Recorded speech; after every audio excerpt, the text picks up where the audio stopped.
Good morning and a warm welcome to this exclusive virtual panel discussion.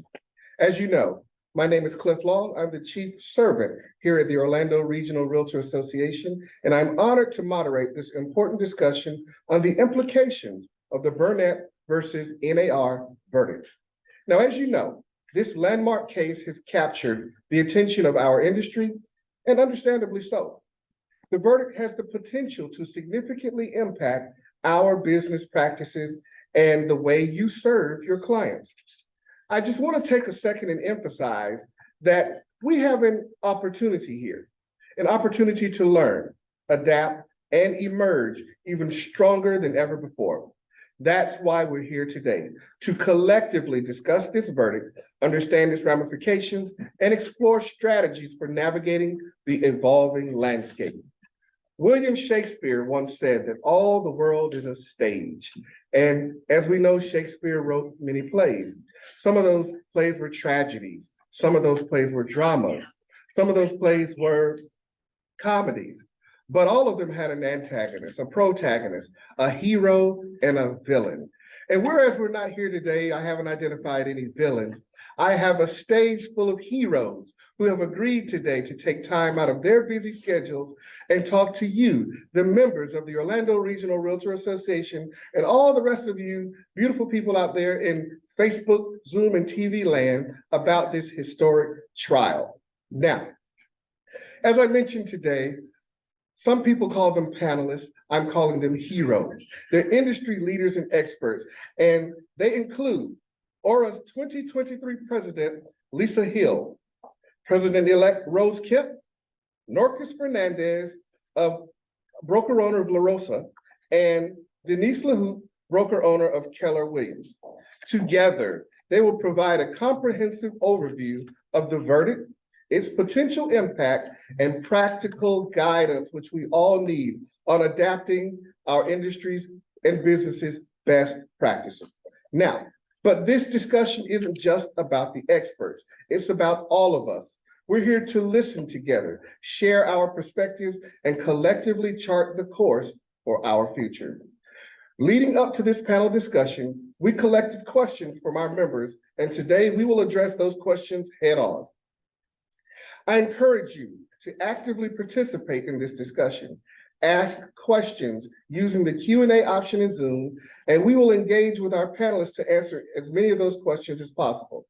Now, as we embark on this journey together, I want to remind you of the resilience and adaptability that define our industry. We have faced challenges before, ladies and gentlemen, and we will emerge stronger from this one. I have no doubt that we will overcome this hurdle. So thank you to our panelists and guests for being able to be here today with us virtually. Today, I want to introduce at this moment our panelists.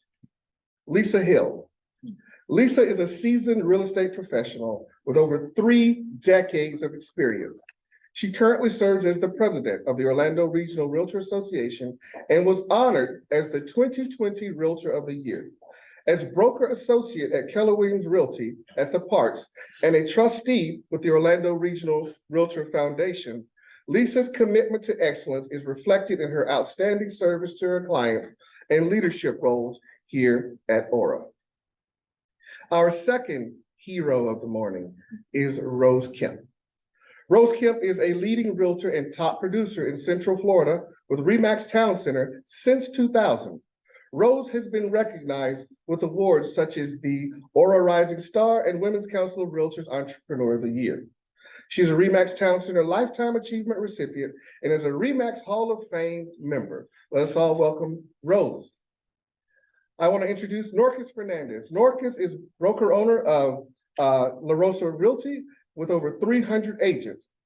Now, Norcas is a New York native with Dominican roots. She moved to Orlando in 2004 and became a licensed realtor in 2007. Norcas has extensive experience in all aspects of real estate, from assisting first-time home buyers to advising investors. We have Denise LaHoop, broker owner of Keller Williams. Denise is an expert in the realm of real estate, leading well over agents. Not many of our members out there are in a leadership role like Denise. Denise leads over 600 agents and has been licensed since 1993. Denise has seen it all in the industry, and she is the broker owner of 3 different KW franchises. Let us all welcome Denise. And our hero of the morning, the star of the day. I'm introducing Meredith Caruso, Associate General Counsel of the 230,000 plus member Florida Realtors. Meredith started with Florida Realtors overseeing the Real Estate Recovery Fund after the BP oil spill in the Gulf Coast. As former CEO of the Emerald Coast Association of Realtors at that time, I know what a difficult role that was that Meredith played, and I am resting assured much more every day with her at the helm that we have the right people leading this. She now oversees forums production for Florida Realtors members and writes articles for the legal newsletter and the Florida Realtors magazine. Let us all welcome Meredith on today. Now, before we get started, as with any good show, we have to lay the ground rules for participation. I want to encourage you to please use the Q&A for questions. I know I've got a lot of friends out there. Texting me won't help right now. I'm not going to read the questions off my phone, ladies and gentlemen. Please use the Q&A feature for questions. We have a truly innovative tool at our disposal, Wordly, which is a real-time translation application. For those unfamiliar, Wordly lets you follow along with today's session in any language that you choose. So we're able now to speak to all the masses. As you guys know, we have a big focus on global and reaching all our people here at ORRA. If you're comfortable with French, Spanish, Portuguese, or something else, click on the invitation link on your screen to access Wordly. It's that simple. This session will be recorded and shared later. And this includes the questions we were not able to get to today. Now, that was a mouthful. And as we're now ready to get started with Meredith Caruso with Florida Realtors, who will give us a quick summary of how we got here. Thank you, Meredith. Thank you, Cliff. All right. So the plaintiffs here in this trial were sellers that hired listing agents in Kansas City, Missouri, to sell their homes in the MLS. They signed listing agreements where they agreed to pay commission upon the sale of their home and agreeing to share part of that commission with the cooperating agent. NAR and 4 other corporate defendants were sued in this lawsuit filed in Missouri. And the suit alleged that the commission rates were too high and that buyers brokers were being paid too much, and that NAR's code of conduct and MLS handbook, along with the corporate defendants' practices, led to price fixing. In September, a few of the defendants settled, and then after an 11-day trial in the case, an 8-person jury in Kansas City came back and said that NAR and the other corporate defendants were liable in the case. So that is where we currently stand. Thank you, Meredith. Now, we all know that the phones at Florida Realtors have been ringing off the hooks. Mm-hmm. I cannot imagine what it's like there. I can only imagine the pressure, the phone calls, the uncertainty that you guys are facing. I wouldn't want to be our leadership at NAR right now. I wouldn't want to be our leadership at Florida Realtors right now. But I'm very happy and I feel good about who we do have in the saddle at our association. So, question, Meredith, Mm-hmm. what are the next steps legally Mm-hmm. and the timing? Mm-hmm. Well, NAR has indicated that they are going to appeal. The court did set some post-trial briefing schedule in November. Defendants' motions are due by early January. The plaintiffs' responses are due by late February, and then defendants' replies to those are due in mid-March. So additionally, there's been an execution of any judgment until 30 days after the resolution of all those motions. So we could be waiting some time before we get an actual ruling on this one. I can remember years ago, I watched this play out with other corporations, and I mentioned to some of my leadership about, I saw it play out with AT&T, and I saw it play out with a lot of different companies. And I remember those particular cases literally took years to settle. Is that always a possibility that this could be quite some time? Yes, there's definitely a possibility for that. Unfortunately, the court's litigation does not move quickly a lot of times, so. Litigation does not move quickly, but your business does. And so we can't afford to allow our businesses to wait while we worry about what's happening in Chicago or Washington or Kansas City or wherever these cases are playing out. That's one of the most important messages that we want everyone to know today. Go about your business, keep doing business, go out and meet with your clients and sellers. Meredith, what's going to be the basis for NAR's appeal? Well, obviously it's difficult to answer because until they file it, so we don't really know what that's going to be. But I do know that NAR feels very confident in their basis for their appeal, so. Well, one of the things that has always given us confidence and the ability to sleep at night is that NAR, which is the National Association of Realtors, does have a very competent team heading this up for us. I've had an opportunity to meet some of the legal team. They're some of the most impressive persons that you'll ever meet. I feel very confident. I'm very happy to have NAR at the helm. This was something that was going to happen. You know, all industries undergo change. Change is the only thing that's constant. And so again, when we were at the last NAR conference in Anaheim, I had a chance to sit in on the legal update, and I'm very confident that NAR has this in hand. I have another question for you, Meredith. Does NAR, and this is a big one because a lot of people are talking on the streets, a lot of water cooler discussions, a lot of people are talking. Does NAR have the funds to pay the proposed damages or post a bond to even file the appeal? Yeah, and so it is possible that the court will require a bond to be needed. So it is possible that they will ask that. So but it amount is up to the court. So that's something that the court will have to decide. Again, we mentioned how long this could potentially take, years. So ultimately NAR is fairly confident that it is going to prevail on these issues, though. As I mentioned earlier, I mentioned Shakespeare and all the world is a stage.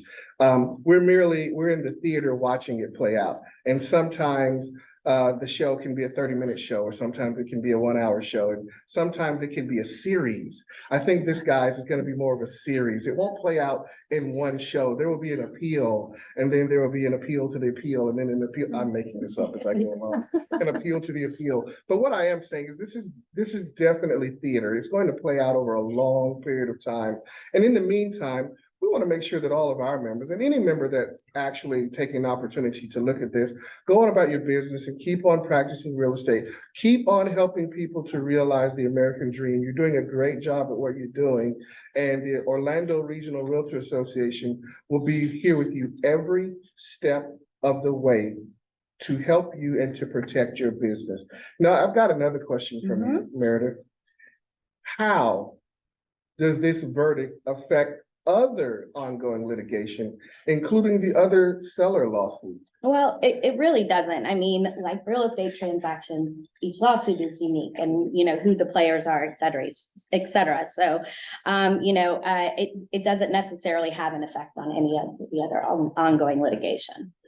There's an old saying, how do you eat an elephant? One bite at a time. Oftentimes people have the tendency to try to put everything into one basket. The lawsuits, although they may deal with the same plaintiff or the same defendant, they're quite simply different lawsuits. And one doesn't necessarily have a bearing on the other. So you have to avoid all the rumors and things you hear out on the streets. Well, what I heard was this and what I heard was that. And then you take all that together and it forms a tornado of panic. And I think that's what we have going on right now.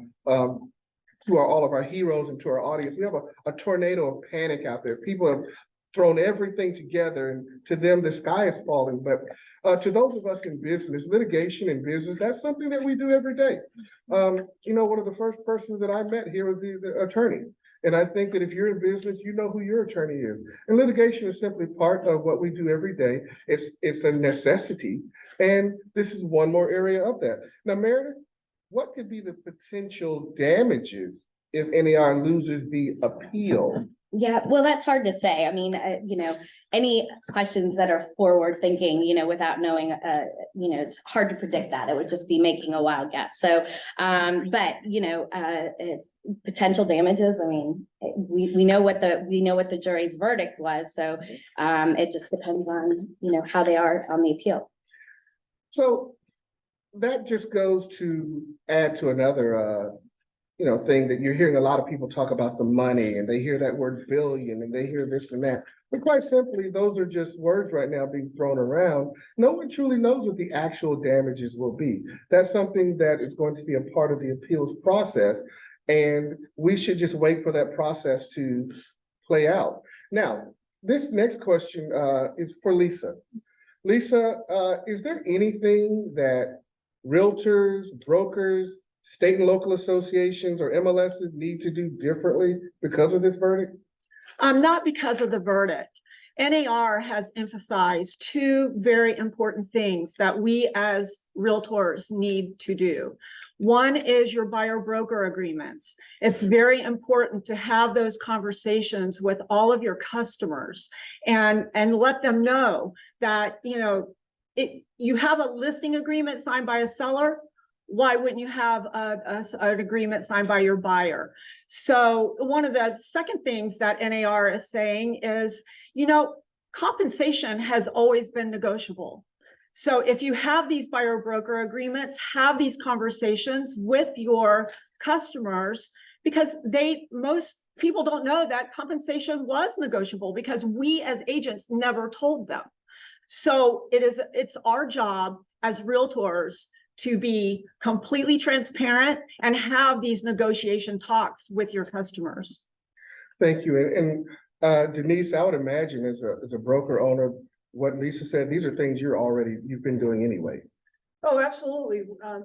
We've always talked to agents about how compensation is established and that there is no fixed number. You just have to be very careful with your policies and understand how antitrust laws will affect you making policy. And so I really love what she said. You need to make sure that you understand. It's incumbent upon you to educate yourself. It's incumbent upon the agents to understand the law. It's not just on the broker, but it's our responsibility as well to go out and learn what we should be doing. Norcas, would you agree with that statement? Absolutely. We educate our agents at our branch meeting, different educational sessions to use the buyer brokerage agreement and have a transparent conversation with their clients. Thanks. I appreciate that. Now, Rose, I want to toss one question at you, and thank you for being here on today. What does the future of buyer representation look like as a result of the verdict? So as a result of the verdict, there's no NAR rules that are being changed. However, buyer representation is at risk because many first-time home buyers, among other buyers, may not be able to pay that compensation. So we're in a very crucial time where it's extremely important disclosure, but also showcasing our value. What do we do for our consumer? We help them get through one of the biggest transactions of their life, their investments, their life changes. And so it's important that we show that value to them and that we help them understand that we're guiding them and what we do. And it's not just for the buyer at the end of the day, it's for the seller too, because when we're in a transaction, we're all a team and we're all trying to obtain that final goal. And it's important that we definitely showcase that value and help sellers understand that some of our buyers will not be able to afford paying their buyer representation. So that's probably the biggest change we'll see. Thank you, Rose. And there's a saying, keep calm and continue selling. Mm-hmm. Keep the main thing, the main thing. Now, Meredith, I have another question for you. Would NAR ever consider changing the cooperative compensation rules? Well, I can't speak for NAR, but they have always said that this rule has been in place to protect and serve the business interests of the consumers, support market-driven pricing and advance business competition. So they always are constantly reviewing their rules and take into consideration any changes in the industry and what best serves the consumers. Gotcha. And do you expect, Meredith, the plaintiffs to seek an injunction that would require NAR to stop making the rule mandatory, or eliminate the rule altogether? Yeah, well, it's hard to predict what plaintiffs are gonna do, as I've mentioned, but, I believe that NAR would probably contest any such efforts because the rule has always been in place to protect and serve the best interests of the consumers. Speaking of the best interests of the consumers, Denise, should listing agents now ask buyers how much are you willing to work for and what percentage? Well, whether or not a listing agent should ask a buyer's agent how much they're willing to work for is really a complicated question. Ultimately, each individual listing office will have to determine how they handle buyer broker agreements. However, I do think as professionals, it's important that when we're having discussions with sellers about the value of a buyer's agent, that we're very clear about what value they bring, what competition it forms for your listing, and to help the seller understand the sharing of that commission is going to benefit them in a very large capacity. So again, I think you have to be completely transparent. You have to tell your story better than maybe we've been telling our story, and then you have to go to work. And so that's the other element that will enter into our value. One of the things that she said is we have to tell our story. I remember if you've ever had siblings, my board's heard me say this. If you ever had siblings, someone will hit the other or someone will break something, but the first one to get to mama wins. The first one to tell the story wins. One of the things that we do as realtors and as an association is we need to stop allowing other people to tell our story. We need to communicate the value of a realtor. We need to communicate.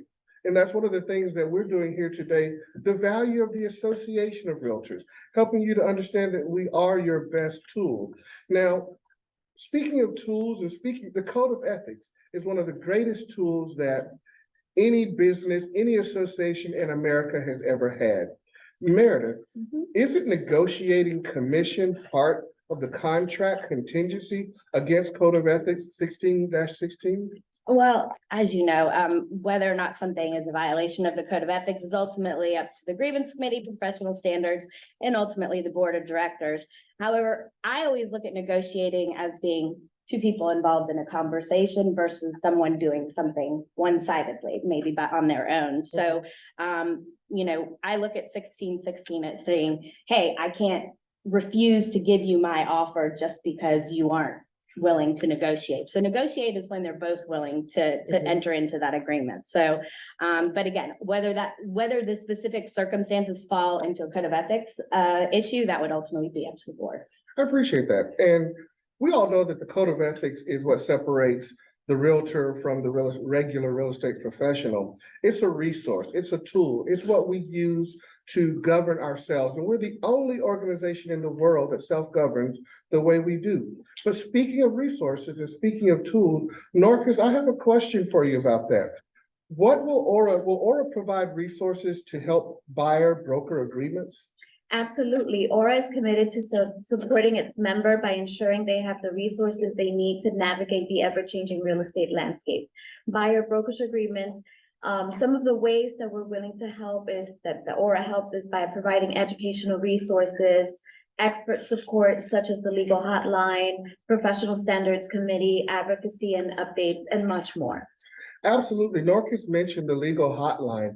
I know that everyone can't afford to have an attorney on retainer, but part of your membership, one of the benefits of your membership at ORRA is your access to the Florida Realtor Hotline. Before the end of this show on today, I'll be sure, I'm going to reach out to staff now and say, someone make sure that I have that 800 number for the Florida Realtor Hotline that I can share before we close out on today, because that's one of the benefits that we give you. It's part of your dues that you pay when you pay your Orlando Regional Realtor Association dues, as well as your Florida Realtors dues. That's something that you have. You may not have an attorney, but you've got ORRA by your side. That's right. Now, my next question is, this one, Rose, I'm going to kick it your way. And it's about tools.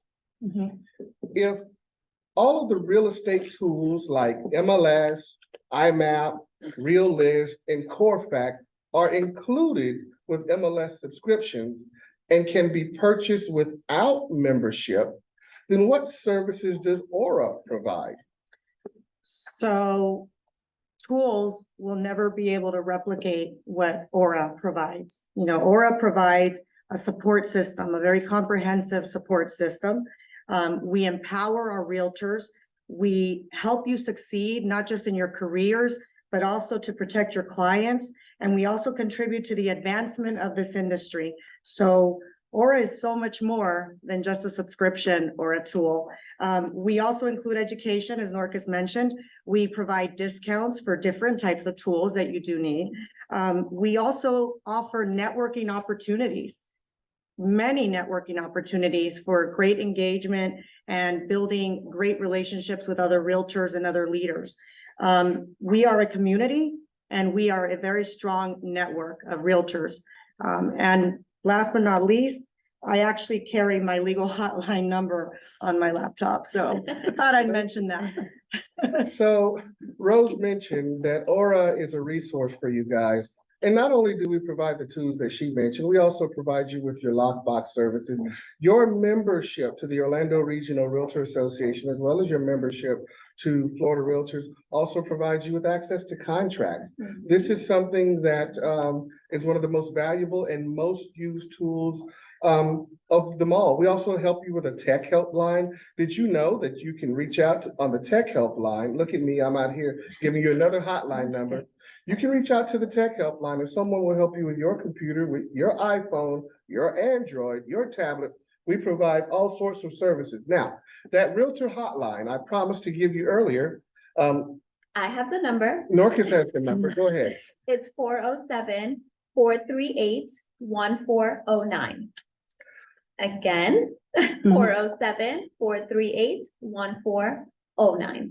We'll make sure that we put that somewhere on the screen as part of this broadcast as we end it. Now, Meredith, do you see any more lawsuits coming? And how can we protect ourselves against these lawsuits?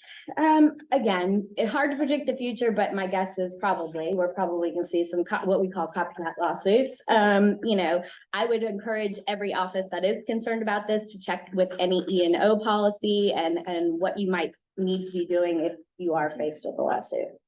So you heard her, there's a great expectation that there will be other lawsuits.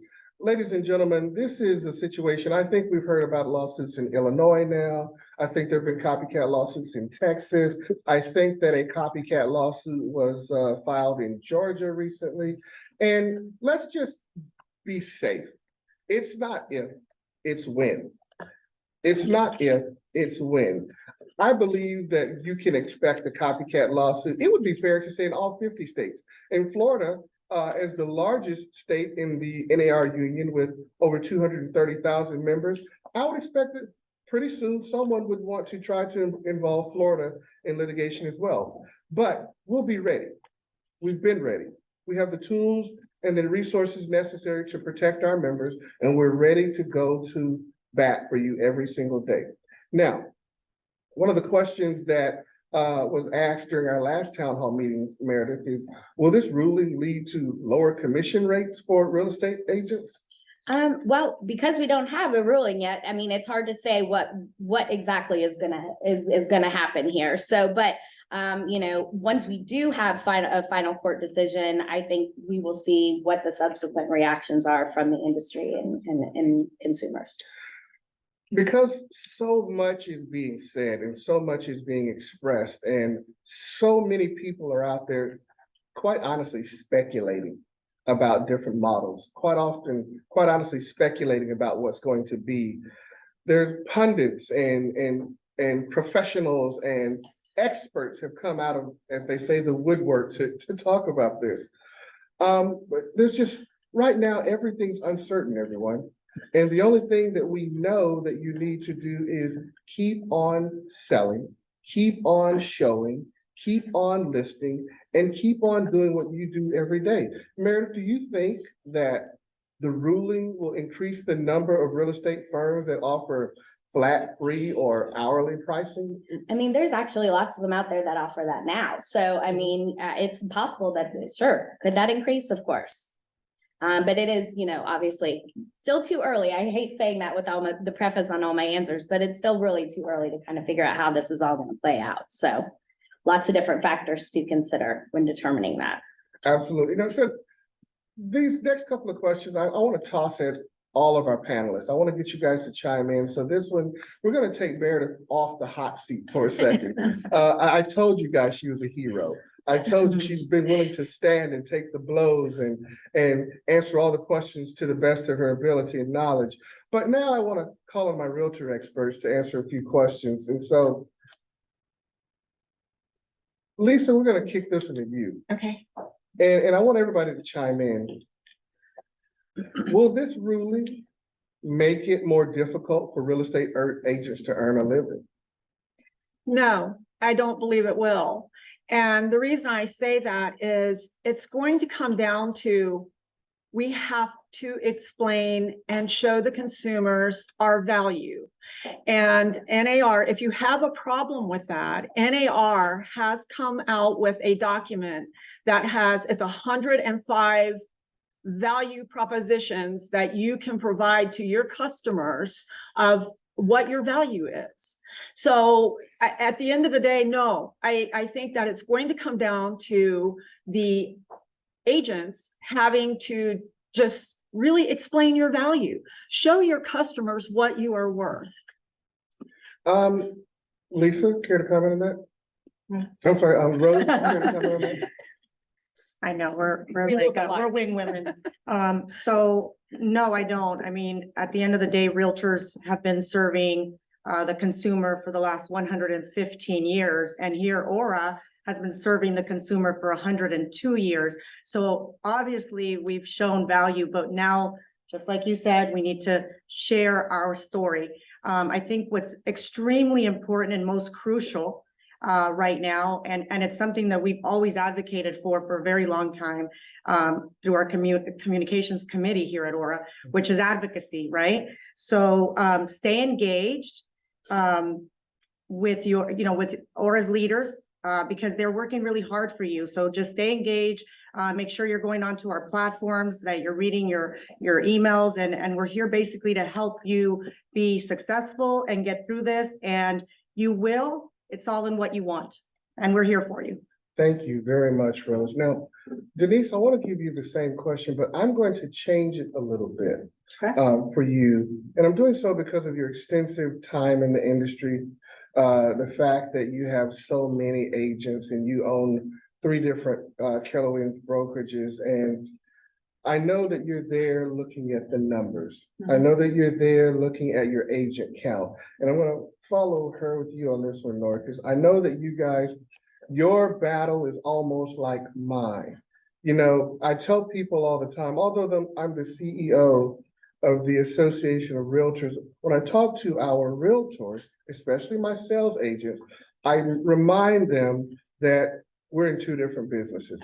I tell them that you are in the real estate business. I am in the realtor business. I'm in the business of growing the association and bringing members into the association. And that's the business our brokers are in. Whereas the agents are in real estate, our brokers are in the realtor business. Denise, have you been seeing a falling away? This is the opposite of Lisa's question, of people from the real estate industry or joining the association in particular as a result of this ruling, or is it pretty much business as normal? Well, right now, I think it's pretty much business as normal. We've seen a status quo of agent in retention and in recruiting. So at this point in time, I don't think we're seeing a bunch of people leave. However, I am concerned about the fear that this case has brought forward. And I want to remind everybody, and maybe if you don't have the longevity that I have, you haven't seen as many industry changes as I have.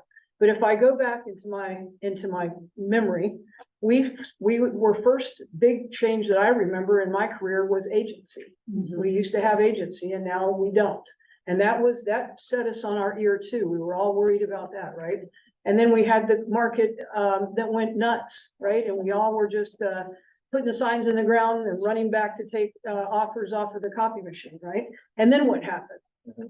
Then it went the other direction and we went into the short sales. And so our industry has had lots of changes in it over time. And this is another change. Is it a big change? Certainly, because it's challenging the way that we get compensated and the way that we've done business for probably 100 years, maybe. So one of the things I think we have to get really comfortable with is talking about our compensation. And that seems to be a topic that agents have a very difficult time addressing with customers. I'll guarantee you, your doctor doesn't have that difficult a time telling you how much that costs. Absolutely. You know, your financial planner doesn't have any difficulty tell you what he's going to take from your portfolio. So get comfortable with what you need to explain to people, because if you have them understand all of the things that go on in real estate and all of the things that, let's just say, a buyer's agent does, and they have the knowledge to say, well, if I want somebody like that to sell my property, they're not going to do it without compensation. It's a common sense kind of issue then. So I believe that we will survive. I think we'll thrive. Will we see some people exit the business? Okay. And I do think that we will see some wonky models try to get traction. But if you look over history, what happens to wonky models? They very rarely are successful. Exactly. So I would say, please try not to be fearful. Just get yourself educated, keep up on current education and topics and keep informed, but go do business. You know, this is still a people business where your relationships with your clients are what comes first. If you don't let anybody step in front of that relationship, then your career will thrive. Great answer, great response. That's a hero, ladies and gentlemen. She came through to save the day. But you know, again, I have another hero I want to toss this to, and that's Norcas Fernandez. And Norcas is broker owner of La Rosa Realty, and Norcas has well over 300 agents under her leadership. Norcas, are you seeing at your brokerage a horde of people who are saying, we're no longer going to join the association, we're going to go do this or that? Is that something that you guys are experiencing at La Rosa? Not at all. I mean, is there anything more I can say? You said everything pretty much, so that was awesome. But ultimately, the key takeaway is I educate my agents to stay informed, adapt, shift to whatever's needed, build strong client relationships by honoring your skills, providing the value, integrity, and, you know, being transparent, like you mentioned, Lisa. And it's okay to discuss, you know, your compensation. If you provide the value, they understand. It's just being transparent and educating them throughout the process. What a great answer. And listen to what these two industry experts have just said. You, not me, you have to be able to communicate your work. And if you cannot communicate your work or what it is that you bring to the table, or if you cannot articulate what it is that you do for a living, then perhaps it's not the living for you. But we do have people here who have done outstanding things in the industry. Now, if I ask that same question of myself, what does membership look like at ORRA? Well, just several weeks ago, we were actually ahead of where we were with regards to people signing up to become realtors.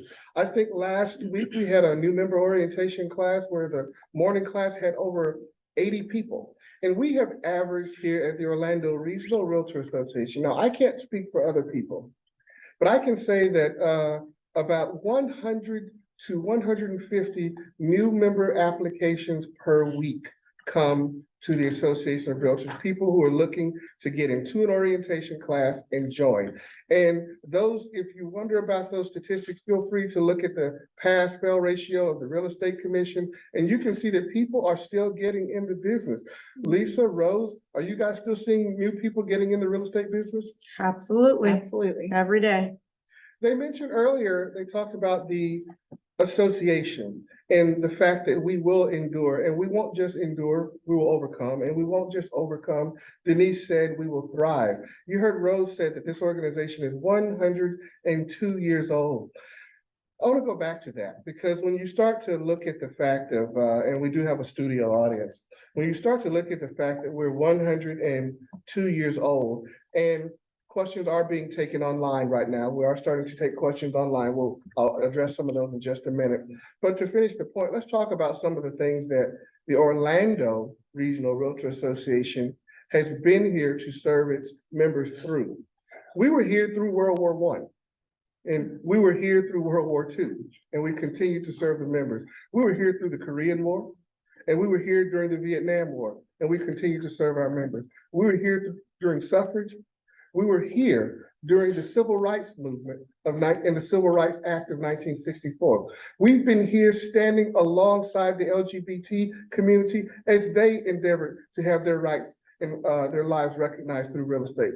We've been here through the George Floyd issue that we endured. We were here for you in 2007, 8, 9, and 10, and 11 when we came through the recession. The Orlando Regional Realtor Association has stood by its members for well over 100 years, and we've been willing to stand with you no matter what the world has thrown at us, and we are prepared to stand with you in the future. Even if we have to come up with new business models, even if we have to address the new rulings and the new laws that come down from Chicago or Washington or Kansas City or wherever they come from, we are poised to stand with you. Now, I understand that we have some questions that have come in from the audience. Can I get those questions, please?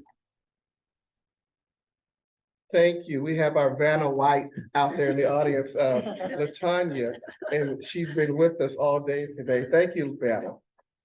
Now, all right, this looks like one that any of our realtors can jump on.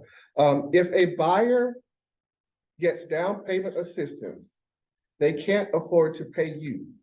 So what do you do if it's a listing not offering a buyer agent anything, but your buyer wants it and can't pay you? Do I have any takers for that one? Lisa? Again, it's called negotiation. If you see that there is no compensation and your buyer absolutely loves this house and has to have this house, who are we to tell them no, because we're not being compensated? You go to the listing agent and you show the value of the customer, number one. Obviously, they're going to be a qualified buyer, and say, they love this house. What can we do for the commission? Can we negotiate a commission? So that's my answer to that one. Anyone else want to jump in on that? So I believe too that the people in the mortgage industry are putting a lot of time and effort into looking at this verdict and determining how they're going to adapt as well. I think the complication on that question is down payment assistance. We don't have a buyer there that probably has the extra money. And I would definitely think that that goes back to a negotiation with the seller. But all around, as general financing goes, there's a lot of effort being put in the mortgage industry right now to try to help us figure this out. And I think, although we don't have a clear path right now, I think they are working with us to think those things through and to come up with some solutions we don't know that even exist right now, because it's all theory, and we're trying to work through what best practices might bring to us. Thank you so much. That was a very awesome answer. I appreciate you guys and our audience out there. I'm going to try to get through as many of these as possible. We only have an hour allotted for today's town hall meeting, but I'm going to try to get through these as much as possible. So this is another question that I think that for our realtors out here, will this ruling make it more difficult for consumers to find qualified real estate agents? Lisa? No, it won't. All of our members are qualified agents. It's going to come down to how you explain your value. That's where the bottom line is. We are all qualified to sell real estate. All of us. We keep our education up. We are out there doing the things that we need to do. So it really is just going to come down to showing your value, explaining your value to the consumer. Rose? Yeah, I just want to say that ORRA provides also a consumer facing page, and we have a directory, and every one of our members is in that directory. So absolutely, they're not going to have a hard time finding a very well qualified and reputable realtor. And I would imagine our two broker owners here, I'm not gonna mention any companies, but I bet you could provide a qualified realtor too. I know a few. If there are any realtors, if anyone out there looking for a realtor. Guys, help me out here. I've got another question from the Zoom world. If agencies are no longer associated with NAR, are they still bound by the code of ethics? Ooh. No, No. no, they're not. And that, that would be one of my biggest concerns as a broker of not having the existence of NAR. Because I do think that we have professional standards and we are a self-governing board that, has certain criteria and ethics and codes of conduct that we must follow. And I think that's an important value that NAR brings to us. Great answer. So the answer to that is no. But now, tossing it again to our heroes here, our heroines are here today. Since only realtors are bound to the code of ethics, how can we hold agents accountable if we file grievances against non-members? We can't. You can't. But in this instance, we don't want to leave you with no answer, but you absolutely cannot. But please understand this. Real estate licenses are governed by the Florida Real Estate Commission. If the law has been broken, then you have every right to pursue that issue with the Real Estate Commission. However, in a wild, wild west environment, in an environment where there are no realtors, you are taking chances.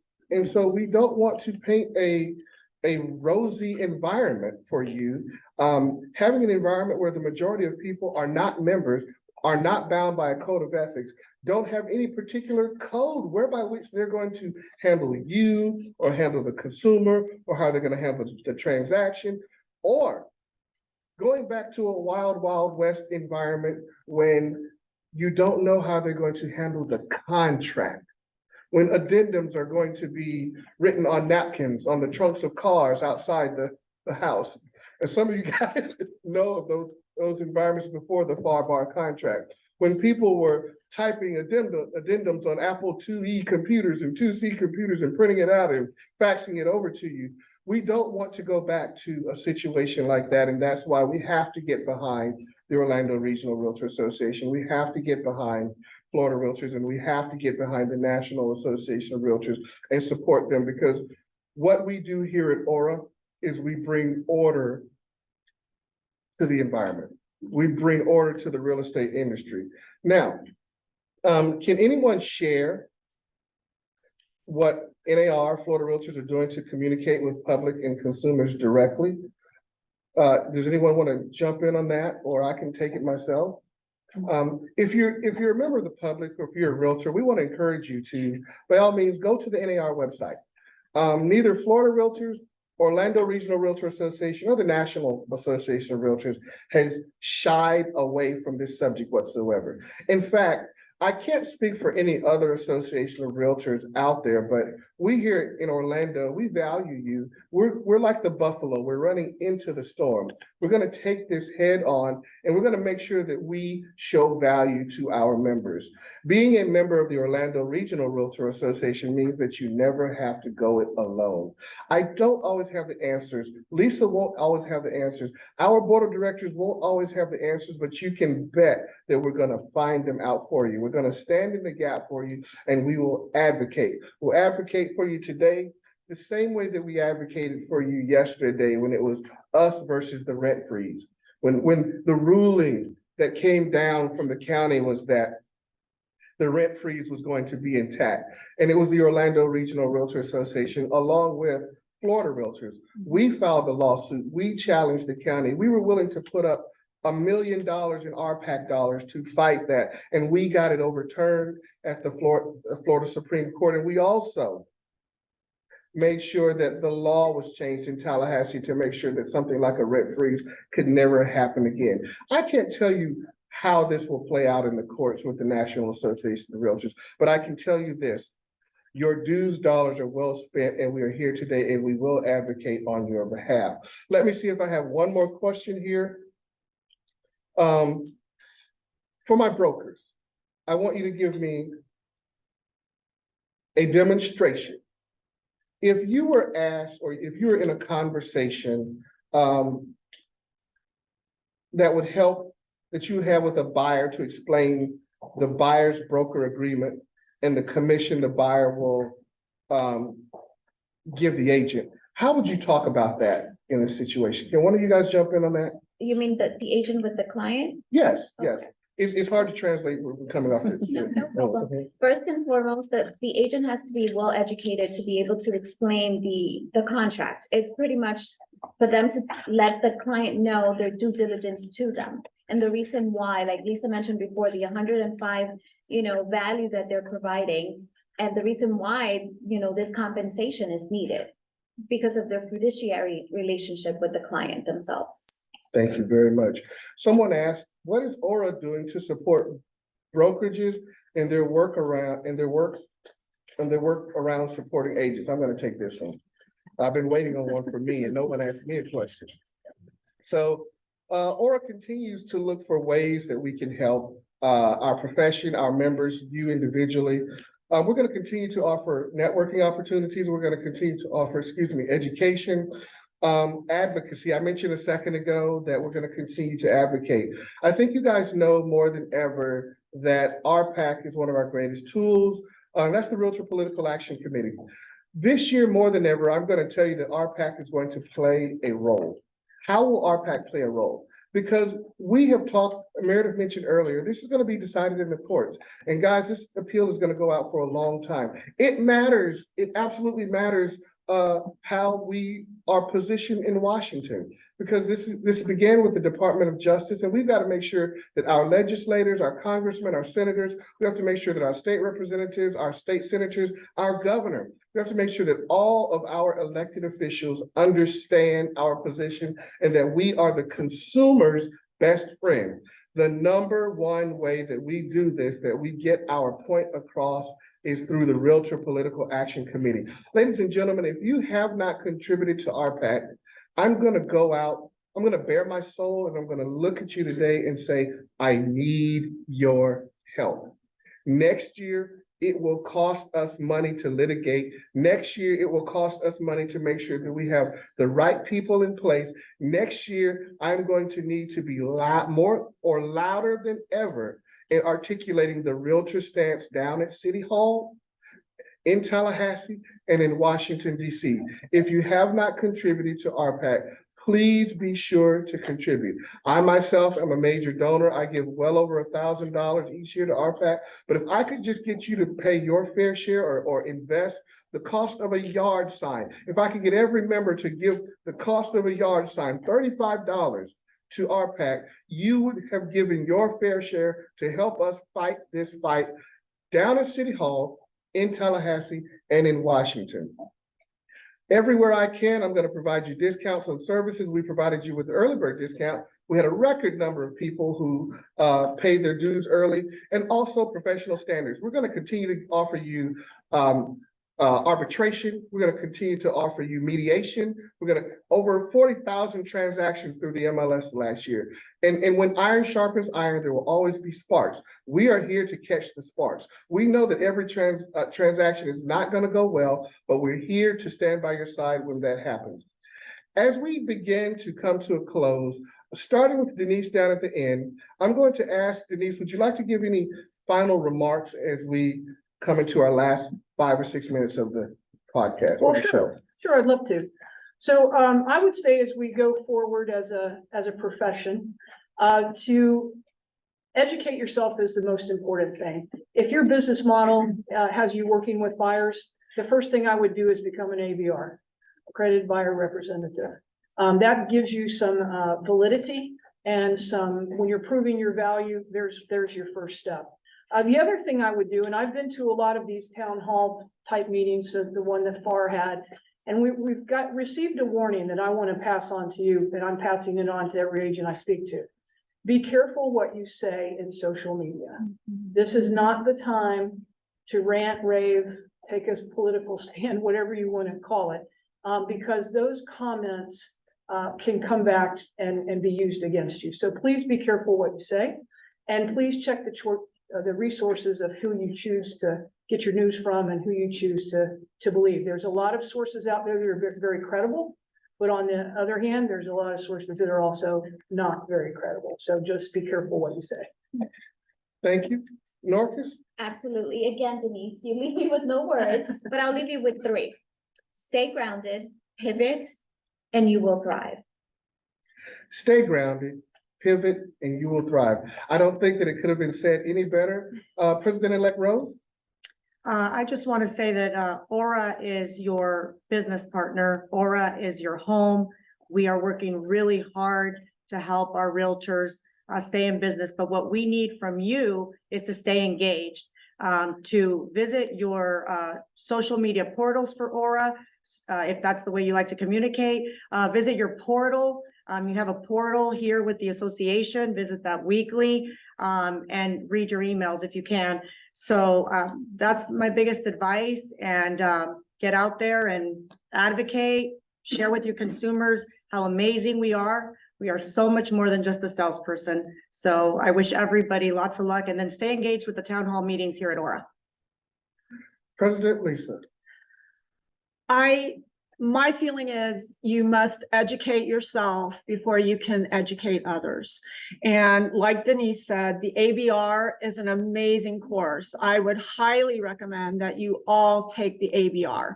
And I know that here at ORRA, we will be offering the ABR course. And a lot of instructors are coming to the offices now and doing the ABR. And not only that, just educate yourself, educate your consumer, be transparent. You know, we're all agents. We know how to negotiate. That's all it comes down to. And it's to have those conversations. We all get listings. How do we get listings? By talking to people. So that's really all you have to continue to do. And just status quo. Go out and sell houses. Do exactly what you've been doing. Just add that extra step of educating your consumer and negotiating those commissions. That's all you have to do at the end of the day. Thank you so much, Lisa. Meredith, give us your parting remarks. Parting remarks. Well, you guys hit on a lot of the big ones, especially avoiding social media traps. Just don't contribute to those discussions. As far as the legal side of it goes, be patient. We have a long battle ahead of us. You may want to try implementing antitrust risk reduction measures in your offices and regularly educate your salespeople and staff about antitrust laws. Again, we talked about this. Explain your value. Don't be afraid to negotiate, and remember to help educate your consumers on how compensation works, and consider using buyer broker agreements and other forms that we have available regarding buyers and compensation. Thank you so much, Meredith. And I want to take this opportunity. I'm very happy. We've got just about 1 minute left. I want to thank, we spiked is with any Zoom with a lot of people, and we still have just shy of 300 people still watching. So to you 300 people who are still watching, I want to thank you for participating on today. I want to thank all of our esteemed panelists for your insightful and informative responses. Your expertise has been invaluable. All of you do something else for a living other than come to ORRA. So the fact that you are here today warms my heart. It shows that you're responsible to your industry. And thank you for helping us to understand the complexities of this NAR versus Sitzer and Burnett. I also want to thank everyone here in our studio audience for your participation on today, for coming down, for sharing your energy and your time with us. Now, as we move forward, we must remain vigilant, and we must remain committed to upholding our industry's highest standards of professionalism and ethical conduct. We must also be prepared to adapt our business practices to align with the changing legal landscape. And in my conclusion, I want to ask everyone that's watching this Zoom right now, when you get the link and it's sent to you, make sure that you hit share. I'm asking that you forward it to your email list. I'm asking that you forward this to your text list or in any group that you're a part of, but also post it onto Facebook and share it with everyone. And I would be remiss if I didn't let the last word go to our fearless leader, President Lisa. What would you like to share with them? Okay, so we're gonna get out of this legal stuff for a while, and I'm gonna tell you the fun things that are going on ORRA this month. Next week, we have our Mingle Jingle or Jingle Mingle. I always get that backwards. Whatever, it's gonna be fun. It's next Wednesday, the 13th, and it's at Buxy Park in Lake Nona. So it will be a lot of fun. What else do we have going on, Rose? We have the inaugural in January 13th. I have the distinct pleasure to pass the gavel to my wing woman, Rose Kemp, and that will be on January 13th, and it's at the Sheraton North Orlando, Orlando. and yep, and Maitland, and it's gonna be a really great time, a great time for you to get to know your Realtor family here at ORRA. So really looking forward to that. And watch your education calendars, because we offer so many great classes here at the association. And if you're looking for a buyer broker class or whatever, reach out to us. We know the instructors that are going to the different brokerages and teaching those classes if you can't find it here at the association.